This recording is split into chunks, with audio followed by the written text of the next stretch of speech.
പാലക്കാട് ലോറിയിൽ ബൈക്കിടിച്ച് യുവാവിന് ദാരുണാന്ത്യം. റോഡിലെ കുഴിയിൽ വീഴാതിരിക്കാൻ ബൈക്ക് വെട്ടിച്ചപ്പോഴാണ് അപകടം. പാലക്കാട് പൊള്ളാച്ചി അന്തർ സംസ്ഥാന പാതയിലാണ് സംഭവം. വിവരങ്ങളുമായി പാലക്കാട് നിന്ന് ഷാരിഖ് നവാസ് ചേരുന്നു. ഷാരിഖ് നവാസ്, എന്തൊക്കെയാണ് ഈ അപകടത്തിൻ്റെ വിശദാംശങ്ങൾ?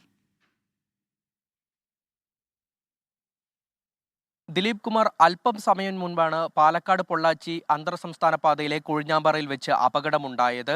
കൊടുമ്പ് സ്വദേശി ശങ്കറാണ് മരിച്ചത്. ഇയാൾ കൊഴിഞ്ഞാമ്പാറയിൽ നിന്നും പാലക്കാട്ട്, അതായത് കൊടുമ്പിലേക്ക് ഇയാളുടെ വീട്ടിലേക്ക് വരികയായിരുന്നു. ഇതിനിടെ കൊഴിഞ്ഞാമ്പാറയിൽ വെച്ച് കുഴിയിൽ വീഴാതിരിക്കാൻ വേണ്ടി വലതുവശത്തേക്ക് ബൈക്ക് വെട്ടിച്ചപ്പോഴാണ് എതിരെ വന്ന ടോറസ് ലോറിയിൽ ഇയാൾ അകപ്പെട്ടത്. അങ്ങനെ ടോറസ് ലോറി കയറിയാണ് ഇയാൾ മരിച്ചത്. റോഡിലാകമാനം കുഴികളായിരുന്നു. അപ്പോൾ ഇയാൾ വലതുവശത്തേക്ക് ബൈക്ക് വെട്ടിച്ചപ്പോൾ എതിരെ ടോറസ് ലോറി വരുന്നുണ്ടായിരുന്നു. ഇതിൽ ഇയാളുടെ ബൈക്കിന്റെ മുൻചക്രം കുഴിയിൽ അകപ്പെട്ടു. ഇയാൾക്ക് ബൈക്ക് നിയന്ത്രണം തെറ്റി താഴേക്ക് വീണു. ടോറസ് ലോറി കയറിയാണ് യുവാവിന് ദാരുണാന്ത്യം ഉണ്ടായത്. അല്പസമയം മുമ്പാണ് ഇത് സംഭവിച്ചത്. ശങ്കറിന്റെ മൃതദേഹം പാലക്കാട് ജില്ലാ ആശുപത്രിയിൽ കൊണ്ടുവന്നിട്ടുണ്ട്.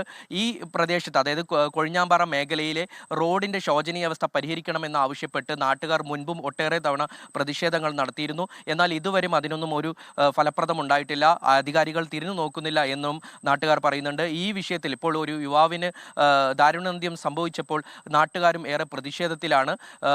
മൃതദേഹം അല്പസമയം മുമ്പ് പാലക്കാട് ജില്ലാ ആശുപത്രിയിൽ കൊണ്ടുവന്നിട്ടുണ്ട്. ദിലീപ് കുമാർ, അധികൃതരുടെ അവഗണനയുടെ, അനാസ്ഥയുടെ രക്തസാക്ഷിയാണ് പാലക്കാട്ടെ ഈ യുവാവ് എന്ന കാര്യത്തിൽ സംശയമില്ല. പാലക്കാട്ടാണ് ലോറിയിൽ ബൈക്കിടിച്ച് യുവാവിന് ദാരുണാന്ത്യം സംഭവിച്ചിരിക്കുന്നത്. റോഡിലെ കുഴിയിൽ വീഴാതിരിക്കാൻ ബൈക്ക് വെട്ടിച്ചപ്പോഴാണ് ഈ അപകടം സംഭവിച്ചിരിക്കുന്നത്. വിവരങ്ങൾ നൽകിയത് പാലക്കാട് നിന്ന് ഷാരിഖ് നവാസ്.